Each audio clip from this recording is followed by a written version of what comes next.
Assalamualaikum warahmatullahi wabarakatuh. Halo, perkenalkan nama saya Ersa Yonisari, NIM 8566066532. Saya merupakan mahasiswa Fakultas Keguruan dan Ilmu Pendidikan Prodi Pendidikan Guru Sekolah Dasar Salut Mentari Muara Enim. Mata kuliah Praktikum IPA di SD. Baiklah, pada praktik kali ini saya akan menjelaskan tentang simbiosis. Simbiosis adalah hubungan saling ketergantungan antara makhluk hidup dengan makhluk hidup lainnya dan dengan lingkungannya. Simbiosis terdiri menjadi 3 kelompok, yaitu simbiosis parasitisme, simbiosis komensalisme, dan simbiosis mutualisme.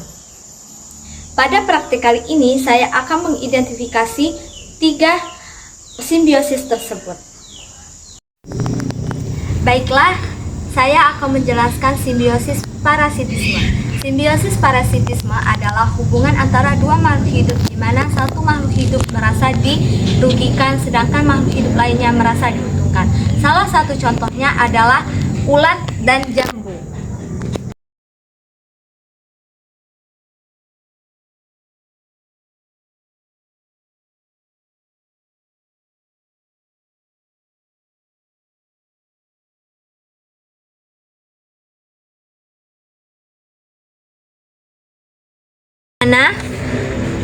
Ulat mendapat keuntungan karena mendapatkan tempat tinggal dan makanan dari buah jambu.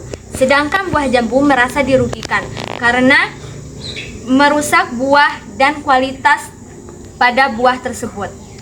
Sehingga kedua makhluk hidup ini merupakan salah satu contoh dari simbiosis parasitisme.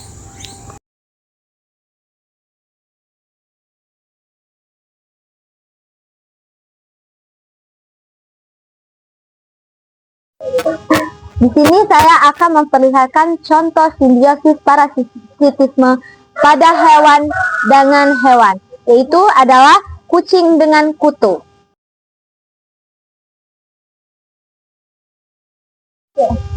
Di sini, kutu mendapat keuntungan karena mendapatkan makanan berupa darah dan tempat tinggal dari kucing. Sedangkan kucing mendapat kerugian karena darah dihisap oleh kutu dan merasakan gatal-gatal. Inilah contoh dari simbiosis parasitisme. Baiklah, kali ini saya akan memperlihatkan contoh simbiosis parasitisme pada tumbuhan dengan tumbuhan. Contohnya yaitu adalah pohon rambutan dengan tumbuhan benalu. Tumbuhan benalu mengambil air dan zat hara yang ada pada pohon rambutan, sehingga pohon rambutan kekurangan air dan zat hara, sehingga pertumbuhannya terhambat.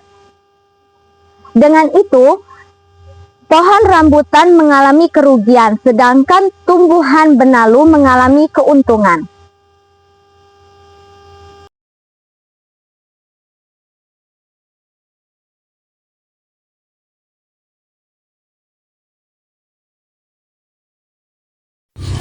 Baiklah, saya akan menjelaskan tentang simbiosis komensalisme.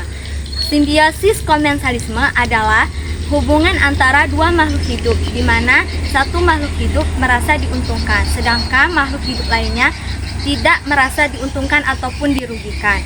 Salah satu contohnya adalah pohon sawit dan tanaman paku, di mana tanaman paku mendapatkan keuntungan dengan menempel pada pohon sawit dengan mendapatkan sinar matahari yang cukup sehingga dapat melakukan fotosintesis. Sedangkan pohon sawit tidak merasa dirugikan ataupun tidak mendapat keuntungan atas menempelnya tanaman paku di pohon sawit.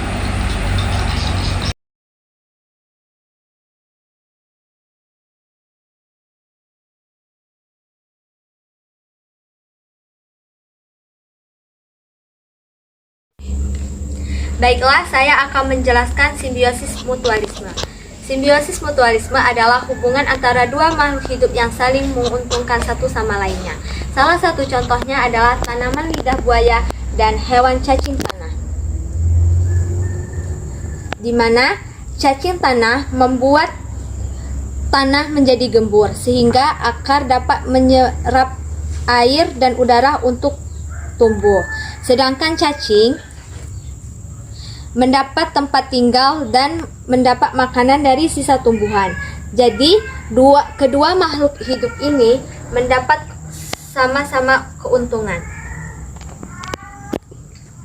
Jadi inilah salah satu contoh dari simbiosis mutualisme.